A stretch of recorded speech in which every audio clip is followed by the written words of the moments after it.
Ano, pihutan natin siya guys, dalawang tangke yan.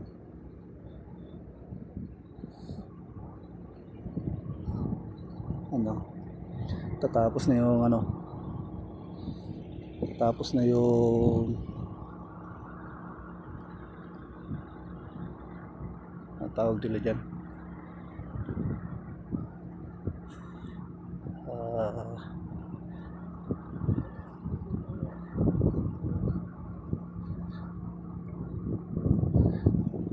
taas baba kasi yun yun. Kita nyo taas baba yan, tapos may mga overlap yan.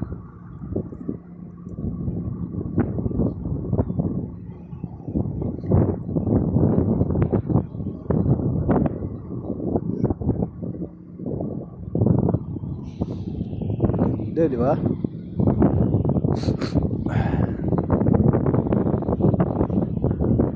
Meters ang diameter ng tangke.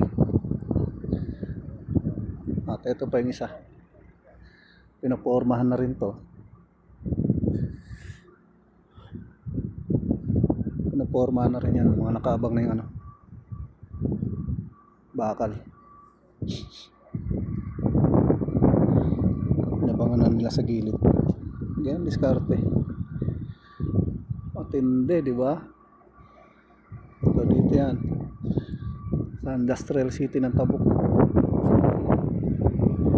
Yun yung sanitation yan eh, connected yan dyan.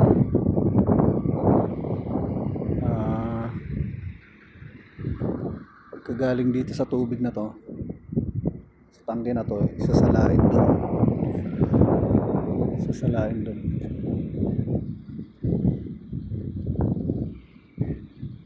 Potable water, ibig sabihin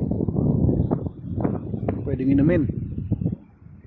Oh, disyerto guys, walang problema sa tubig. Sana all sa Pinas ganun din. Oh, dito mas mahal talaga ang tubig kaysa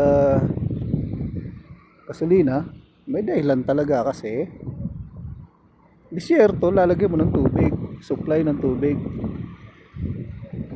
Saan manggagaling ang tubig niyan? Siyempre sa dagat.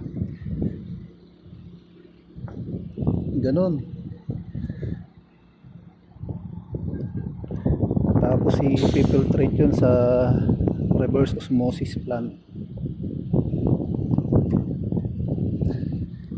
Ewan ko, sa Pilipinas napapaligiran tayo ng dagat, dami pang dam. Ganon, pahirapan sa tubig, ang mahal pa.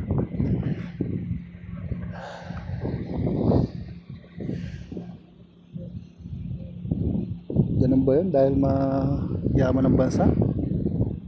Mayaman din naman ang Pinas, billion nga kinukurakot.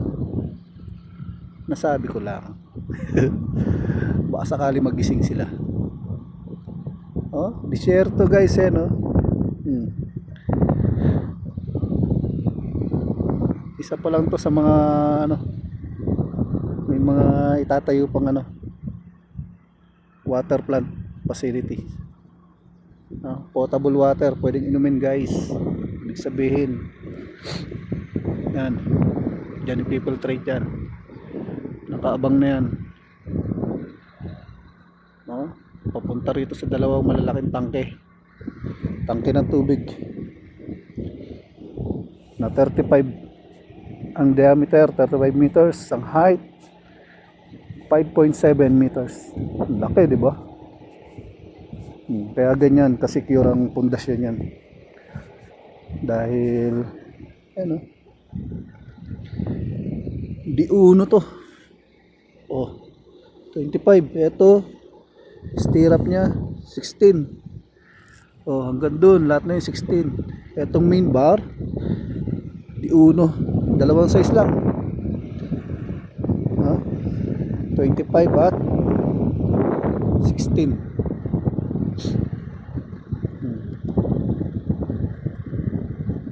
Yung ginawa nilang mesh tawag yan,